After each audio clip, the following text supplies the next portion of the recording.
In the words of our founding fathers, the creation of a more perfect union brought forth the goals of the American dream, made achievable regardless of one's gender, race, or religion.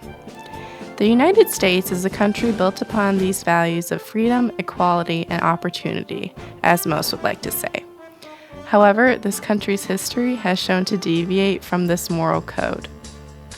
Slave trade dominated the U.S. socioeconomic lifestyle until Abraham Lincoln passed the Emancipation Proclamation in 1863, abolishing this inhumane practice.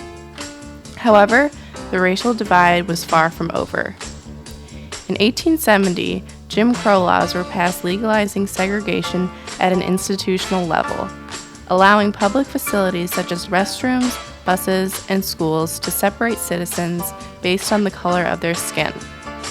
The African American community endured several decades of legalized discrimination, eventually leading to the onset of the Civil Rights Movement.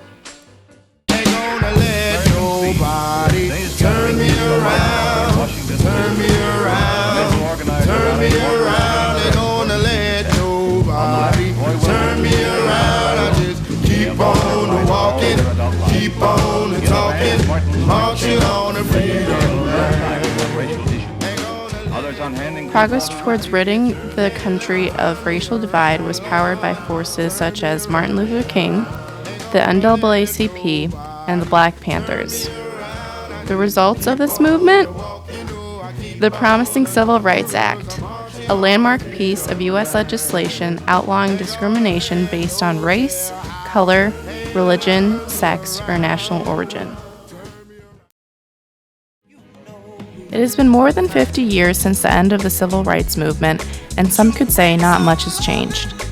While this ongoing segregation may not be government-issued, it can be seen implicitly in the housing market, income levels, education, and unemployment levels of certain communities.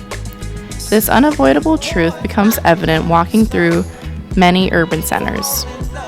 In fact, right now we are sitting in one of the most racially segregated cities in the nation, Milwaukee, Wisconsin. By simply walking a few blocks north of Marquette's campus, this segregation can be seen through the emergence of low-income housing and rises in residential violence. So one of my friends is a teacher in Milwaukee, and she works at it's basically a segregated school. So a lot of the kids from like the wealthier suburbs, like the white kids will be in private schools, and then that leaves just schools where it's mainly like predominantly African American kids.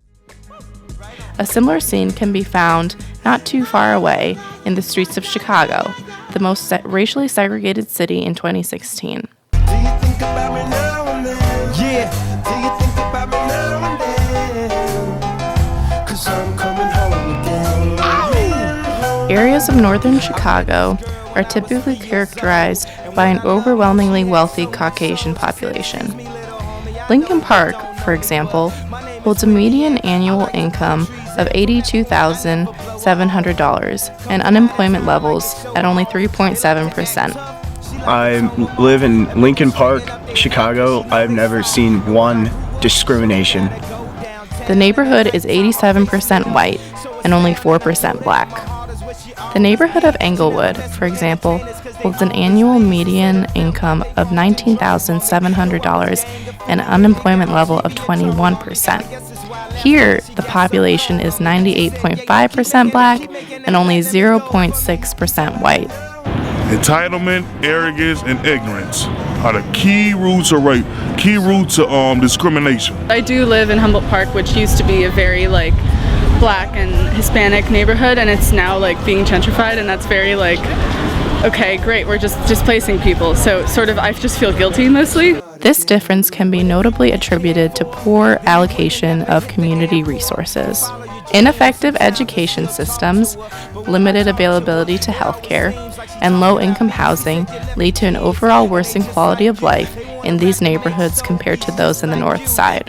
Just crazy, the discrepancy in the curriculum and their test scores, but these kids have no other choice because that's where they are. In 65 years of my life, my name is Gregory Allen Rogers, I've seen segregation get a lot better.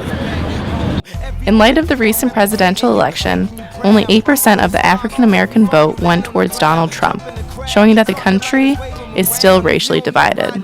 With African Americans now underrepresented in American politics, this begs the question, what is the fate of racial segregation in America? I think that he's gonna mess the United States up. I ain't gonna say the world, you know what I'm saying? The United States of America, the man's a billionaire, okay? You know, he has no political background.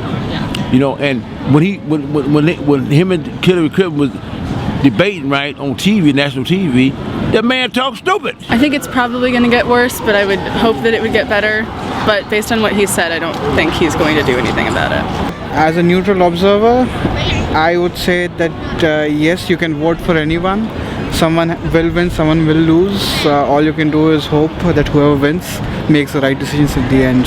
KKK membership has like skyrocketed since he became president because people see him and then they're like, okay, this behavior is okay. I believe this country need more strength, and I believe this here, that mother Trump, Donald Trump, they need to kick his out. But you still have to keep faith in the system and hope everything works out well.